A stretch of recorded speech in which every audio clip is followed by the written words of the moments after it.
Hello दोस्तों, कैसे हैं आप सब। तो दोस्तों, मेरी पिछली वीडियो पे मुझे कुछ मेरे भाई बहनों के कमेंट किए आ रहे थे कि हमारी कटिंग ग्रो नहीं होती है। कटिंग को ग्रो करने के लिए आप किस तरह की सोयल मीडिया लेते हैं।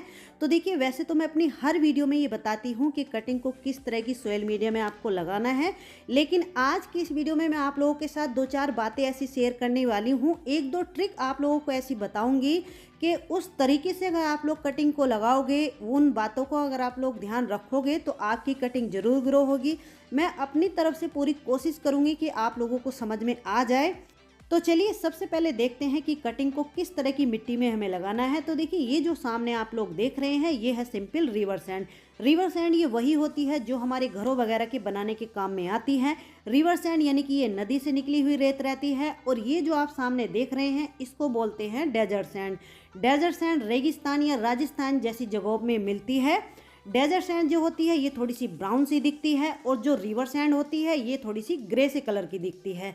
होती ये दोनों ही रेती हैं, यानी कि सैंड ही हैं। इन दोनों में जो भी आपको मिल जाए उसमें आप लोग कटिंग को लगा दीजिए। लेकिन मुझे पता है ज़्यादातर सभी जगहों पे ये जो कंस्ट्रक्शन वाली सैंड होती है, यानी कि रिवर सैंड होती है, यही आपको मिलेगी। और इसमें आप लोग कटिंग को लगाओगे तो आपको रिजल्ट भी अच्छा मिलेगा। तो देखिए, ये जो सैंड हम लोग ले रहे हैं, इस सैंड में इस तरीके की ये बजरी वगैरह जैसे होती हैं, तो इन सबको आप लोग निकाल दीजिए। यानी कि सैंड को बिल्कुल फाइन कर लीजिए। सैंड में कोई भी कंकड़ पत्थर नहीं रहना चाहिए। दूसरी चीज़ ये है हमारे गार्डन की मिट्टी, यानी कि इसमें कोई भी कंपोस्ट वगैरह नहीं मिली हुई है, केवल ये गार्डन की मिट्टी है। ये आपको काली इसलिए नज़र आ रही होगी क्योंकि हमारे यहाँ की जो मिट्टी है वो काली है लेकिन रेतीली है। हमारे यहाँ की मिट्टी जो है बहुत अच्छी है। तो देखिए, आप लोगों को समझाने के लिए यहाँ पर मैंने ये प्लास्टिक के 4 कप रखे हुए हैं, तो आप लोग समझ जाइए। 3 कप मैंने यहाँ पर सैंड ली है और 1 कप नॉर्मल गार्डन सोयल ली है। ऐसे मान लीजिए 75% हमने रिवर सैंड ले ली है और 25% इसमें मिट्टी हमने मिलाई है। अब इसको लेने के बाद सबसे पहली गलती यहीं पर हो जाती है। देखिए, किसी भी प्लास्टिक पॉट में या पॉली बैग में सूखी हुई सैंड को भर करके कटिंग को नहीं लगाना है। पहले सैंड को गीला कर लेना है।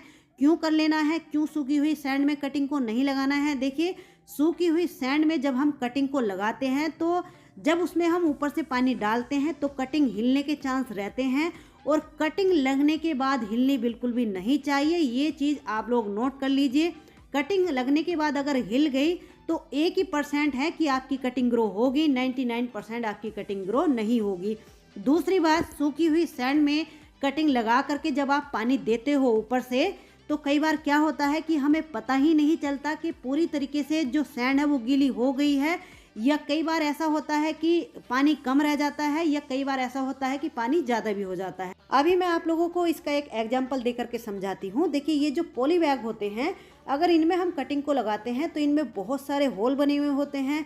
होल बने रहना तो अच्छी बात है, लेकिन ये जो होल होते हैं, आप लोग ध्यान दीजिए, ये थोड़ा ऊपर की तरफ बने हुए रहते हैं। तो सूखी हुई सैंड को इसमें भर करके जब हम कटिंग को लगाते हैं, ऊपर से जब इसमें हम पानी डालते हैं, तो कई बार क्या होता है कि इन होल से पानी बाहर आ जाता है। तो हमें ऐसा लगता है कि कटिंग में पानी पूरा हो चुका है, हम पानी और नहीं डालते हैं। लेकिन कई बार ऐसा हो जाता है कि कटिंग में पूरी तरीके से पानी नीचे तक नहीं पहुंच पाता है और इन होल के द्वारा पानी बाहर आ जाता है। तो कई बार इस वजह से भी हमारी कटिंग सूख जाती है। अब बात करते हैं कि कटिंग को कितने बड़े और कैसे पॉट में लगाया जाए। तो देखिए, ऐसा कोई नियम नहीं है, कटिंग को आप कहीं भी लगा सकते हैं। लेकिन आप बिगनर्स हैं, आपकी कटिंग ग्रो नहीं होती है, तो उसके लिए मैं आप लोगों को एक चीज़ सजेस्ट करती हूँ। देखिए, इस तरीके की जो प्लास्टिक के गिलास आते हैं या फिर जो डिस्पोजल होते हैं, इनमें आप लोग कटिंग को लगाओगे तो आपको अच्छा रिजल्ट मिलेगा। या फिर ये जो नर्सरी पॉट इनको बोलते हैं, ये जो प्लास्टिक के पॉट होते हैं, इनमें भी कटिंग बहुत अच्छे से ग्रो होती है। बस एक बात आपको ध्यान रखनी है, जिस भी पॉट में, पॉली बैग में आप लोग कटिंग को लगा रहे हैं, उसमें नीचे से होल ज़रूर होने चाहिए, ताकि जितना भी एक्स्ट्रा पानी हो जब हम कटिंग को डालें तो वो नीचे से निकल जाए। क्योंकि ज़्यादातर कटिंग जो गलती हैं, ख़राब होती हैं, वो ओवर वाटरिंग से ही होती हैं। तो इस बात का आप लोगों को ध्यान रखना है। एक बात का और यहाँ पर आप लोगों को ध्यान रखना है, जिस भी पॉट में आप लोग कटिंग को लगा रहे हैं, उस पॉट में इस सैंड को भरने के बाद इस तरीके से इसको टैप टैप कर लेना है, ताकि इसकी जो ये सैंड है इक्वल हो जाए और इसमें कोई भी एयर पॉकेट्स ना रह जाए। अब बात करते हैं कि कटिंग को लगाने के लिए क्या चीज़ हमें ऐसी यूज करनी है जिससे हमारी कटिंग भी ग्रो हो जाए और कटिंग हमारी ख़राब भी ना हो। तो देखिए, ये है एलोवेरा जेल। एलोवेरा जेल जो होता है, एक तो ये रूटिंग हार्मोन का काम करता है, दूसरी बात इसको लगा करके अगर हमने कटिंग को लगा दिया है तो हमारी कटिंग सेफ हो गई है, यानी कि हमारी कटिंग ना ही सूखेगी ना ही गलेगी। लेकिन कुछ लोग यहाँ पर भी गलती कर देते हैं। इसको लगाना कैसे है, देखिए इस तरीके से इस साइड से मैंने इसको रब कर लिया है, तो इसमें डिप करके हमें कटिंग को लगाना है। यानी कि इधर वाला हिस्सा ये जो आप लोग देख रहे हैं, कई लोग क्या करते हैं इसमें डायरेक्ट इसी तरीके से कटिंग को घुस करके लगा देते हैं, तो आपको ऐसा नहीं करना है।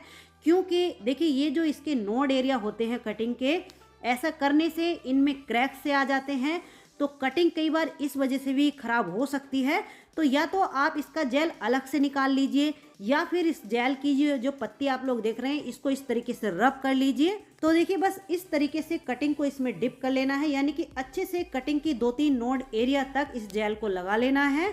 कटिंग कितनी बड़ी लेनी है, देखिए ये मैंने गुलदाउदी की कटिंग ली है, 1 2 3, ये 3 नोड एरिया कम से कम सोयल के अंदर जाने चाहिए। एक बात और यहाँ पर आप लोगों को ध्यान रखनी है, देखिए कुछ लोग ऐसे ही सोयल में कटिंग को लगा देते हैं, तो आपको ऐसा नहीं करना है।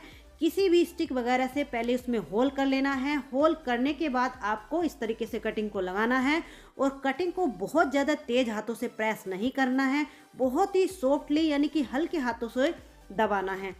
कटिंग को लगाने का जो तरीका है वो तो मैंने आप लोगों को बता ही दिया है, इन बातों को तो आपको ध्यान रखना ही है। लेकिन एक ट्रिक और आप लोगों को मैं बता देती हूँ, अगर उस ट्रिक को आप लोग फॉलो करोगे तो फॉलो करके देखना, आपको 100% रिजल्ट मिलेगा। उससे पहले मैं आप लोगों को कुछ कटिंग लगा करके दिखा देती हूँ और उनका रिजल्ट भी दिखाती हूँ। तो देखिए ये है बिगोनिया। बिगोनिया की इस टाइम पर अगर आप लोग कटिंग लगाओगे तो बहुत ही तेज़ी से बहुत ही जल्दी ग्रो हो जाएगी। लेकिन इसकी कटिंग को लेना कैसे है, देखिए इसका नीचे वाला जो हिस्सा होता है, जैसे हम अदर प्लांट्स की कहते हैं कि टिप की कटिंग लेनी है, लेकिन इसकी यहाँ से इस तरीके से आपको कटिंग को तोड़ लेना है, काटने की भी ज़रूरत नहीं पड़ेगी। ये वाली कटिंग अगर आप लोग लगाओगे तो ये 15 से 16 दिन में ग्रो हो जाएगी, और टिप वाली इसकी कटिंग लोगे तो वो लगभग 1 महीना ग्रो होने में ले लेती है। तो देखिए 15 से 16 दिन हुए हैं इस कटिंग को लगाए हुए। अभी मैं इसका रिजल्ट आप लोगों को दिखाती हूँ, इसको अभी धो करके आपको दिखाती हूँ।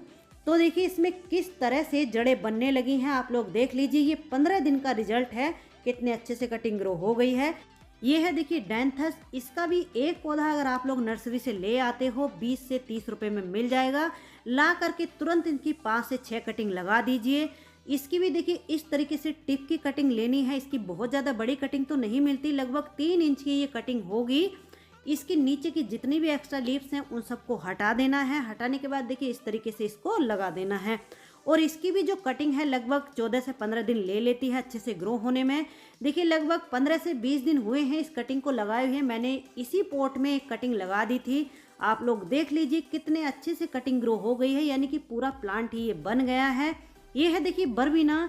बरबीना को इस टाइम एक पौधा इसका लेकर के आते हैं, तो उसकी 4-5 कटिंग बना करके आप लोग लगा दीजिए। इसकी भी 2 या 3 इंच की कटिंग आपको मिलेगी, बहुत ज़्यादा बड़ी कटिंग तो नहीं मिलती है। देखिए इस तरीके से कटिंग को लेना है और लगाना है। इसी कटिंग को अभी मैं आप लोगों को निकाल करके दिखाती हूँ।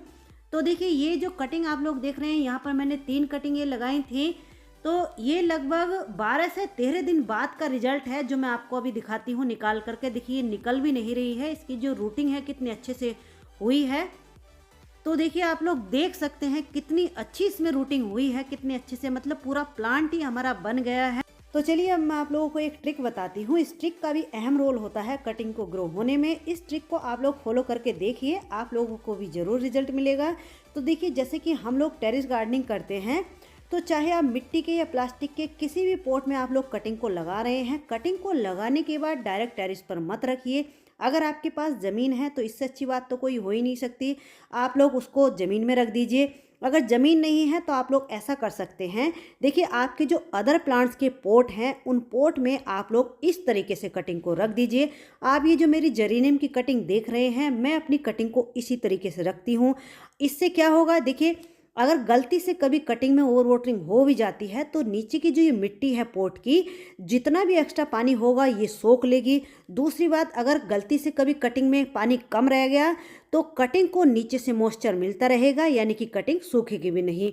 तो चलिए दोस्तों, मिलते हैं किसी नेक्स्ट वीडियो में नेक्स्ट टॉपिक के साथ। तो दोस्तों आप सभी लोगों से मेरी एक रिक्वेस्ट है कि चैनल पर पहली बार आए हैं तो प्लीज़ चैनल को सब्सक्राइब कर लेना। वीडियो अगर अच्छी लगे तो लाइक करना, वीडियो को आगे शेयर भी कर देना।